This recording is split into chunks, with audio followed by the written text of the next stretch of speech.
What's good, y'all? Wave Magnetic here, and I'm back with another tutorial. Today I'm gonna be talking to you about how I made my new track, Show Me the Way. This is it right here.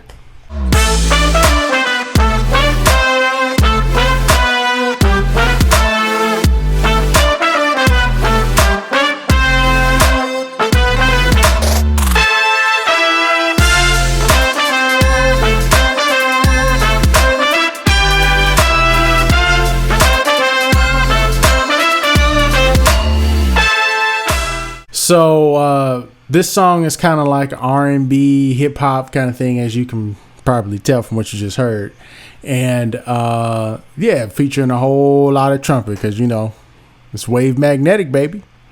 So hopefully this will give you some ideas on how you can make some of your tracks, you know. So if you learn something new from this, you get something out of it, make sure you hit the subscribe button below and hit the notification bell so you know the next time I put out a video. And yeah, I put out videos twice a week in terms of tutorials, and I also live stream 2 to 3 times a week. So be on the lookout for that as well. All right, my live streams are usually performances. So here we go. Now the first thing with this song is I always, well, not always, but let's start with the drums because, you know, here's something that's pretty cool about drums. When you're doing like a 4 on the floor kind of beat, right? You don't want your snares and your kicks to be exactly at the same place. All right, so let's listen to this.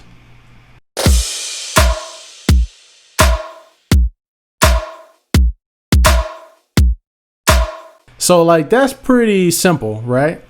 But if you look at where everything is hitting, I got this snare drum lined up just a little bit early from the kick right here, okay? Oh, this is the clap right here, right? So if you hear it together, you see how the clap comes first, right? So that means you can really hear it. And then I have this other snare that's layered that gives you that crack. You see, it's like two snares together. It's a clap and then that like tonal kind of droplet thing or something. So when you put those together, it makes a really good snare sound. But if you look, it's got to be off though, because when it's directly on, the groove gets a little fucked up. You know what I mean? Like, well, not fucked up, but it don't groove as hard as if you kind of pull them apart, make it so that they not layering exactly on top of each other. You know what I mean? And also too, like, I know a lot of people, they want to do their drums and do everything all in the same project, right? They produce and mix in the same project. I don't do that. Okay, like I bounce everything out to audio. So these are samples. Some of these are made, like I made this kick drum in Kick 2. That's my favorite plugin for kicks. You know, it's really like I made it. And I just did some mild EQ on it and some compression. You put this compressor on it. The glue compressor is pretty cool. This is the, it's like a SSL kind of thing. And it gives it some more snap. And I got this, the Shep 73. This is really dope, actually. It gets a little harmonic distortion. You boost a little bit of the top end, get a little bit of that knock sound in it, the very top beater sound, okay? And then you boost a little bit of low end. That's really simple. And then cut off below 50. It's pretty simple kind of stuff. Just get stuff in the track. I spend most of my time, well, no, actually I don't spend most of my time on this part because if you produce it right, everything just kind of falls into place. But yeah, that's the main thing is that like when you're layering your drums, make sure that you get your snares, like move them just a little bit so that it'll groove better. You'd be surprised how sometimes if you move it a little bit early or a little bit late, how much that helps the groove. Then I put a bass on it. which is an 808 that I made. I spent a day where I was just making a bunch of sounds, and this is one of the 808s that I made during that time. Check it out.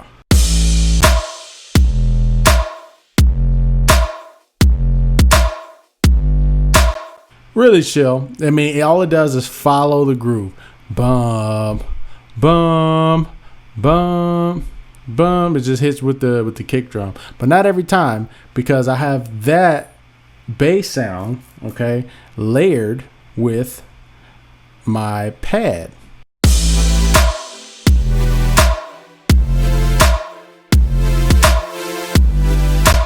So like this is just like a simple it's a simple saw sound, saw pad. So just to give you an example of how to make this, how easy it is to make this. So I've made this in Serum. Should put Serum on here. And literally you just take a saw wave, get a couple things of unison on it, put it down to about there, the detune turned to about 0.07 ish, and that's pretty much the sounds.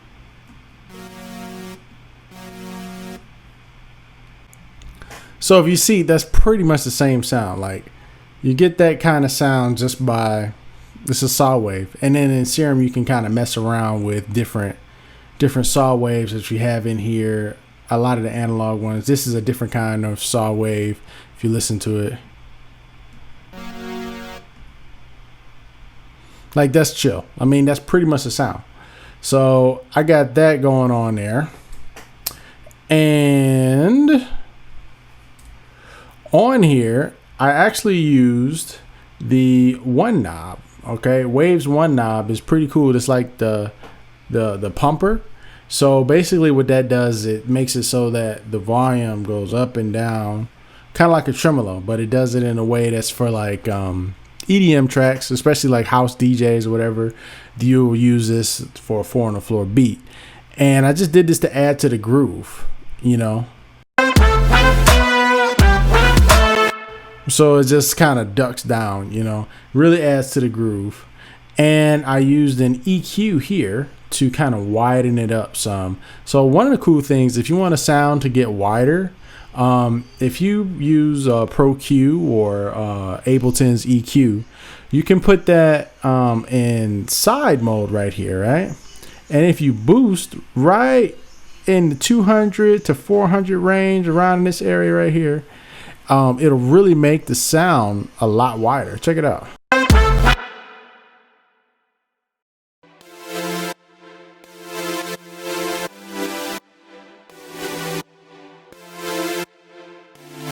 See how I made it a lot wider?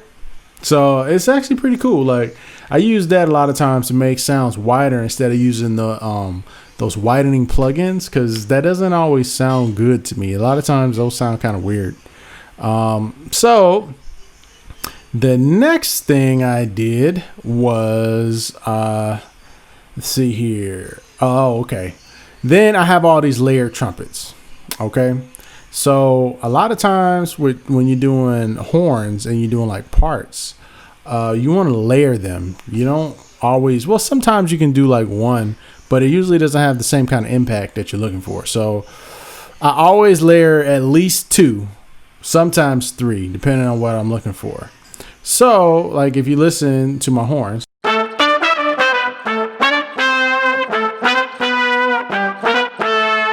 it's just two trumpets here.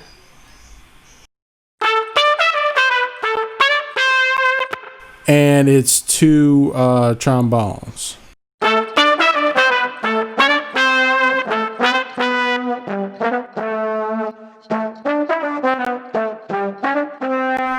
Pretty simple, right? So the other dope thing is that you can throw in little harmonies. So I have those as my main, the main melodies, those 4 horns, right?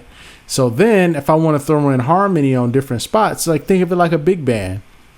Big band, you got a bunch of horns to work with, and everybody ain't playing always playing at the same time. People come in and out. So you throw some background horns in, like the vocals. Think of the trumpet. Think of your brass instruments, your horns, as vocals. Treat them like they're vocals. Even if they're background instruments, they're just background vocals. You feel me? So let's try this. The harmony part goes like this. Just real simple, little spots like that. And I have them panned out really far. You don't need them to be in the middle. The middle is for the main melody. All right. So now we got this going.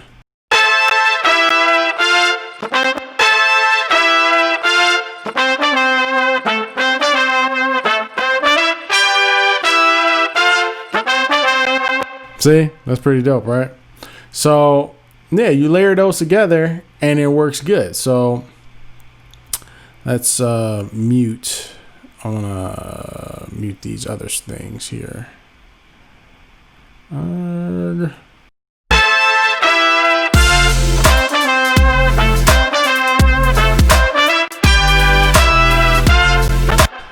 See, it's really simple. Now that's dope now. But the other thing that you can do is sometimes what really helps to really make the stuff really come through is if you add lead sound to layer with the horns. So sometimes you want that, sometimes you don't. Depends on what you're going for. This particular song, I added some leads to go with it. So if you check it out, this is one of the leads I added right here.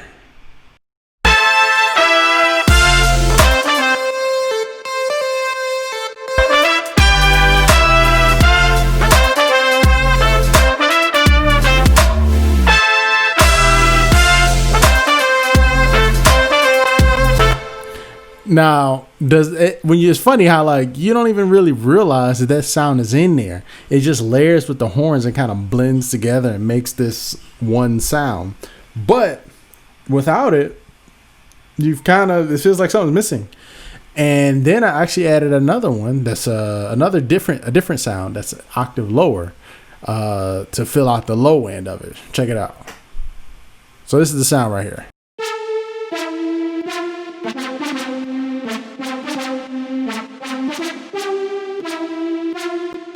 Right? So now when you mix them all together,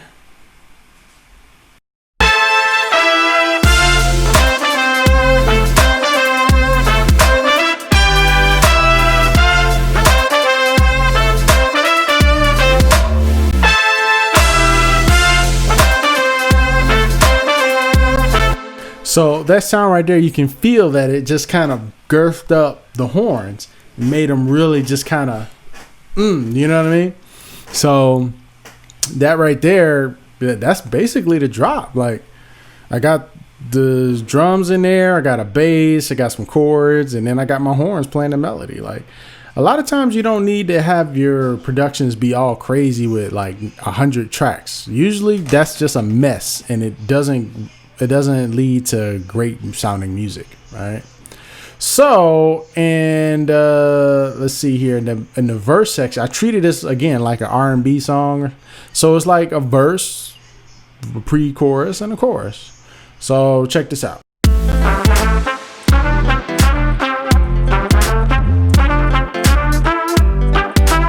So I have exactly the same bass, all the drums and everything.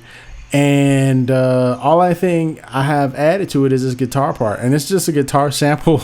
This is literally a guitar sample that's inside of Ableton.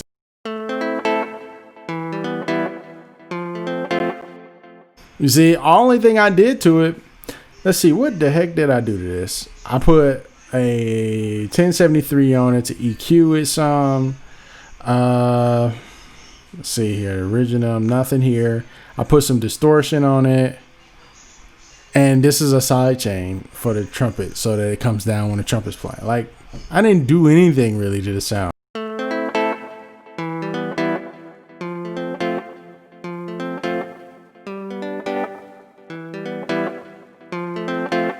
It's about the music. I just made some chords up. I thought about like some kind of like neo soul R&B kind of thing that it would be. Boogadoo-bap. That's about it. And then I just made a melody to go over it with the trumpets.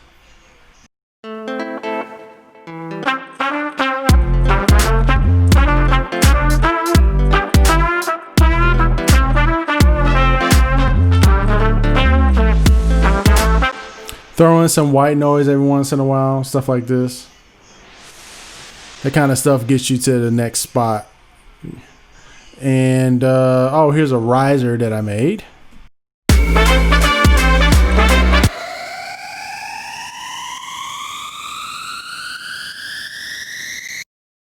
So that's really simple. And just so that you can see, I mean, making a riser is like really easy.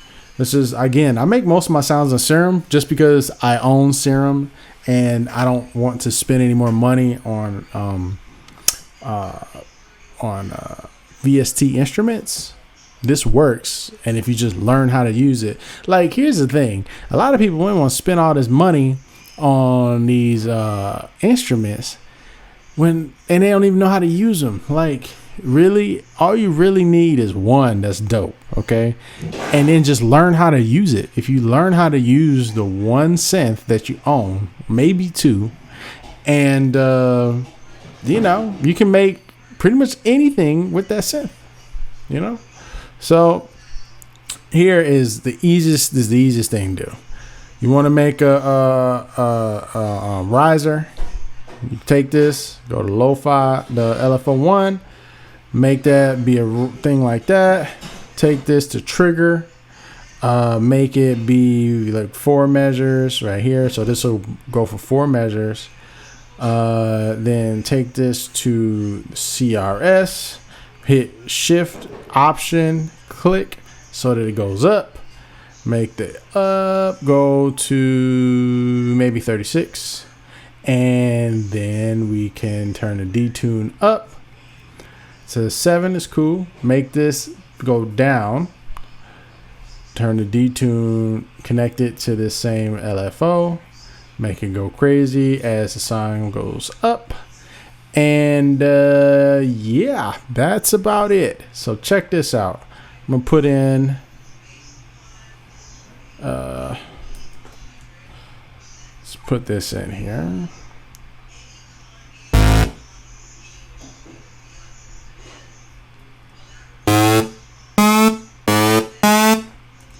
Okay.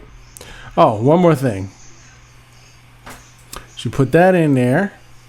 A lot of times what I like to do is put a reverb on it. Turn it up some. Put a compressor on it. Make sure the compressor is after the reverb. And turn the attack all the way down. Turn the release all the way down. Turn the threshold down till we're getting... what are we getting? Turn the release down so we're getting about 12 dB of gain reduction. That looks about right to me. And then turn the gain up. Turn this down some. And watch what happens.